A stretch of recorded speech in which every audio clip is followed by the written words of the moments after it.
Razor blade, scissor और safety pin का design हमेशा से ऐसा ही क्यों है? और क्या आप कभी गलती से डार्क वेब पर पहुंच सकते हैं? और बॉक्सर अपने मुंह में ये क्या पहनते हैं? और मोबाइल नंबर डायल करते वक्त नंबर के नीचे ये अल्फाबेट क्यों होते हैं? और क्या होगा अगर कोई इंसान गलती से डेटॉल पी जाए? तो वीडियो शुरू करने से पहले वीडियो को लाइक करके चैनल को सब्सक्राइब जरूर कर देना, क्योंकि जब सच्चाई सामने आएगी तो आप सब भूल जाएंगे। नंबर 1, क्या आपने कभी गौर किया है रेजर ब्लेड का डिजाइन सालों से लगभग वैसा ही है? ना गोल ना चौकोर, बस पतला सा डबल धार वाला टुकड़ा जिसके बीच में कुछ अजीब से कट और होल होते हैं। लेकिन क्यों? क्या ये बनाने में आसान है इसीलिए, या फिर कोई छुपा हुआ कारण है जिसके चलते पिछले 100 सालों से ये डिजाइन बदल ही नहीं पाया? कुछ लोग कहते हैं कि ये कंपनियों का चालाकी भरा तरीका है ताकि सिर्फ उनका ब्लेड उनके ही होल्डर में फिट हो सके, और कुछ तो ये भी सोचते हैं कि ब्लेड का ये आकार शेविंग के लिए कोई खास एंगल देता है। लेकिन असली सच्चाई इन सब से कहीं ज्यादा दिलचस्प है। 1901 में किंग सी जिलेट नाम के एक व्यक्ति ने एक आइडिया दिया, एक पतला तेज डबल एज रेजर ब्लेड जो इतना सस्ता और आसान हो कि इस्तेमाल के बाद फेंका जा सके। उस समय लोग मोटे, भारी और बार बार तेज करने वाले ब्लेड इस्तेमाल करते थे जिनकी मेंटेनेंस मुश्किल थी। जिलेट ने एक ऐसा डिजाइन बनाया जिसमें कम से कम मेटल में सबसे तेज धार मिल सके। बीच के कट और किनारों के होल सिर्फ देखने में अजीब नहीं है, ये ब्लेड को रेजर होल्डर में मजबूती से पकड़ते हैं ताकि शेविंग के दौरान वो हिले डुले नहीं और धार बराबर बनी रहे। ये कट और होल एक और काम करते हैं, ब्लेड को हल्का रखते हैं और मशीन में उसे सही अलाइनमेंट देने में मदद करते हैं। अब आप सोच रहे होंगे इतने सालों में कोई और डिजाइन क्यों नहीं आया? असल में जिलेट का डिजाइन परफेक्ट बैलेंस में था, सस्ता, सुरक्षित और तेज। इसलिए समय के साथ कंपनियों ने बस मटेरियल बदला लेकिन आकार वही रखा। नंबर 2, क्या आपने कभी गौर किया है कार की खिड़की हमेशा नीचे की तरफ ही स्लाइड होती है, ना वो बगल में सरकती है ना ऊपर उठती है, जैसे इस डिजाइन के पीछे कोई इनविजिबल रूल हो। असल में जब कार बनाई जाती है तो दरवाजे के अंदर एक खास खाली जगह डिजाइन की जाती है ताकि कांच उसमें आसानी से स्लाइड कर सके, और कांच का नीचे की ओर स्लाइड होना सबसे आसान, सुरक्षित और अफोर्डेबल तरीका है। अगर कांच बगल में जाती तो दरवाजा बहुत मोटा और भारी बनाना पड़ता, जिससे कार का डिजाइन और वजन बिगड़ जाता। ऊपर की तरफ जाने में भी दिक्कत है क्योंकि वहां ग्रेविटी आपका साथ नहीं देता, बल्कि हर बार मोटर को कांच को ऊपर खींचने के लिए ज्यादा ताकत लगानी पड़ती, जिससे बैटरी पर भी असर पड़ता। नीचे स्लाइड होने वाले डिजाइन में मोटर पर कम दबाव पड़ता है, पार्ट्स भी कम लगते हैं और ये सालों तक बिना दिक्कत के चलता है। साथ ही रबर सीलिंग इतनी टाइट रहती है कि हवा और पानी अंदर नहीं घुस पाते, जबकि साइड स्लाइडिंग में ये सीलिंग कमजोर पड़ जाती और तेज रफ्तार में कार के अंदर सीटी जैसी आवाज आने लगती। तो नेक्स्ट टाइम जब आप कार की खिड़की नीचे करेंगे, याद रखिए ये सिर्फ देखने में साधारण लगने वाला फीचर नहीं, बल्कि एक सोचा समझा इंजीनियरिंग का कमाल है जिसे बदलना इतना आसान नहीं। और कमेंट करके जरूर बताना कि आपने इस चीज को कभी नोटिस किया था कि नहीं। नंबर 3, क्या आपने कभी ध्यान दिया है जब आप मोबाइल में कोई नंबर डायल करते हैं तो हर नंबर के नीचे कुछ अल्फाबेट्स भी लिखे होते हैं, जैसे 2 के नीचे ABC, 3 के नीचे DEF। अब सवाल ये उठता है, जब हम कॉल सिर्फ नंबर से करते हैं तो फिर ये अल्फाबेट्स किस काम के हैं? क्या ये बस डिजाइन के लिए हैं या इनका कोई पुराना राज है? असल में ये अल्फाबेट्स आज भले ही कम इस्तेमाल होते हों, लेकिन एक समय था जब इन्हीं नंबर्स से हम पूरी टाइपिंग करते थे। स्मार्टफोन आने से पहले जब बटन वाले मोबाइल होते थे तो उसी कीपैड से SMS टाइप किए जाते थे। मान लीजिए आपको C टाइप करना है तो 2 नंबर वाले बटन को 3 बार दबाना पड़ता था, मतलब एक छोटा सा मैसेज टाइप करने में ही पसीना आ जाता था। इसे कहा जाता था T9 टेक्सटिंग सिस्टम, जहां हर नंबर के साथ 3 से 4 अल्फाबेट जुड़े होते थे। अब बात आती है कि जब आज हम टच स्क्रीन इस्तेमाल करते हैं तो फिर ये अल्फाबेट्स आज भी हर मोबाइल कीपैड में क्यों दिए जाते हैं? तो उसका जवाब है, ये आज भी कुछ खास जगहों पर काम आते हैं।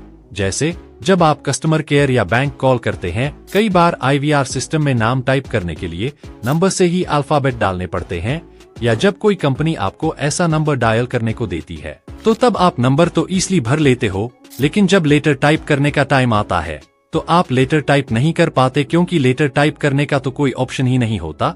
तब आपको कुछ इस तरीके से लेटर भरने होते हैं। मान लीजिए फ्लावर्स भरनी है तो आपको F भरने के लिए नंबर 3 को दबाना होगा, क्योंकि F नंबर 3 वाले बटन पर होता है, और L को भरने के लिए नंबर 5 वाले बटन को दबाना होगा। कुछ इसी तरह आपको नंबर से ही अल्फाबेट डालने पड़ते हैं। क्योंकि ज्यादातर लोगों को किस नंबर पर कौन सा अल्फाबेट है नहीं पता होता, तो उन लोगों के लिए ये डिजाइन काफी हेल्पफुल होता है।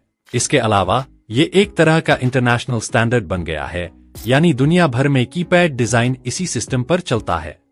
नंबर 4, क्या हो अगर कोई इंसान गलती से डेटॉल पी जाए, मतलब वही डेटॉल जो हम जख्मों पर लगाते हैं, फर्श साफ करते हैं या कभी कभी नहाने के पानी में मिलाते हैं। डेटॉल एक एंटीसेप्टिक है, यानी बैक्टीरिया को मारने वाला जहर। और अब सोचिए, वही जहर अगर आपके शरीर के अंदर चला जाए तो क्या होगा। दरअसल डेटॉल में होता है क्लोरोक्सिलेनोल, और ये सीधा असर डालता है आपके लिवर, किडनी और दिमाग पर। जैसे ही कोई इंसान इसे पीता है, पहले तो गले और पेट में तेज जलन महसूस होती है, फिर आती है उल्टी, चक्कर, सांस लेने में दिक्कत, और ज्यादा मात्रा में पी लिया तो कोमा तक हो सकता है, यहाँ तक कि मौत भी। लेकिन रुकिए, अगर गलती से किसी ने थोड़ी सी मात्रा में पी ली है तो सबसे जरूरी है तुरंत दूध या पानी पिलाएं, लेकिन उल्टी न करवाएं और बिना वक्त गवाए सीधा हॉस्पिटल ले जाएं। डेटॉल सिर्फ बाहर इस्तेमाल करने के लिए होता है, अंदर के लिए नहीं, वरना सफाई करते करते जिंदगी से ही सफाई हो सकती है। तो ध्यान रखिए, वरना मेरी वीडियो को लाइक कौन करेगा। नंबर 5, क्या आपने गौर किया है, आज से 100 साल पहले जो सेफ्टी पिन दिखती थी, वही आज भी बिल्कुल वैसी ही है। ना इसका शेप बदला, ना इसका वर्किंग मेथड। लेकिन क्यों? दरअसल 1849 में वोल्टर हंट नाम के एक इन्वेंटर ने सेफ्टी पिन बनाया था। उसने इसमें एक ऐसी सिंपल मैकेनिज्म डाली, एक स्प्रिंग कॉइल और एक कैप जो पिन की नुकीली टिप को कवर करके आपको चुभने से बचाता है। ये डिजाइन इतना परफेक्ट था कि इसमें इम्प्रूवमेंट की कोई जरूरत ही नहीं पड़ी। ना कॉम्प्लिकेटेड पार्ट्स, ना ज्यादा खर्चा, बस एक पतली तार, थोड़ी मोड़ने की टेक्निक और काम खत्म। सोचिए, ऐसे कितने इन्वेंशंस हैं जो वक्त के साथ बदल गए, लेकिन सेफ्टी पिन आज भी वैसी ही है जैसी 175 साल पहले थी। क्योंकि जब कोई चीज परफेक्ट होती है तो उसे बदलना सिर्फ टाइम वेस्ट है।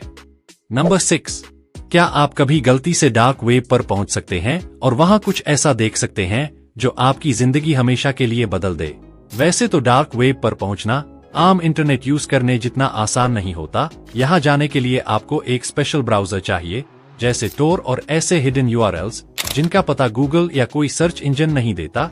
लेकिन ट्विस्ट यहाँ आता है, कई बार लोग गलती से डार्क वेब पर पहुंच जाते हैं, कुछ स्पैम लिंक्स या टेलीग्राम के खतरनाक चैनल्स के जरिए।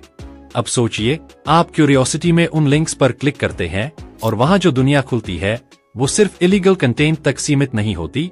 असल खतरा है एआई ट्रैप्स का, ऐसे ट्रैप जो आपके चेहरे की एक झलक, आपकी आवाज के कुछ सेकंड्स या आपकी आइडेंटिटी से जुड़ी किसी भी चीज को चुपचाप कैप्चर कर लेते हैं। फिर यही चीजें डीप फेक में बदलकर आपको असल जिंदगी में ब्लैकमेल किया जाता है। तब आपको समझ आता है कि डार्क वेब पर क्यूरियोसिटी कभी कभी बहुत भारी पड़ सकती है। अगर आपको डीप फेक का मतलब नहीं पता तो पिन कमेंट चेक कर सकते हैं। नंबर 7, आज आपकी घर की सिजर लगभग वैसी ही दिखती है जैसी सैकड़ों साल पहले होती थी। असल में सिजर्स का कॉन्सेप्ट 3000 साल पुराना है।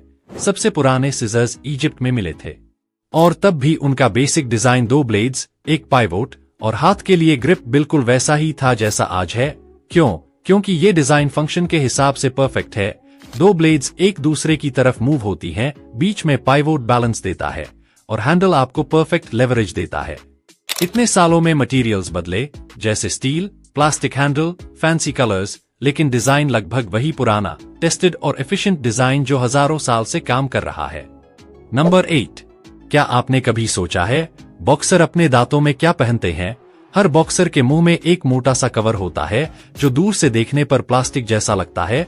असल में इसे कहते हैं माउथ गार्ड या गम शील्ड, और इसका काम है बॉक्सर के दांत, जीभ और जबड़े को बचाना। जब फाइट होती है तो अक्सर पंचेस मुंह पर लगते हैं। अगर ये माउथ गार्ड ना हो तो दांत टूट सकते हैं, जबड़ा डिसलोकेट हो सकता है या अंदर से जीभ भी कट सकती है। माउथ गार्ड एक तरह का फ्लेक्सिबल प्लास्टिक होता है जो बॉक्सर के मुंह के आकार के हिसाब से मोल्ड किया जाता है ताकि वो बिना किसी दिक्कत के सांस भी ले सकें और बात भी कर सकें।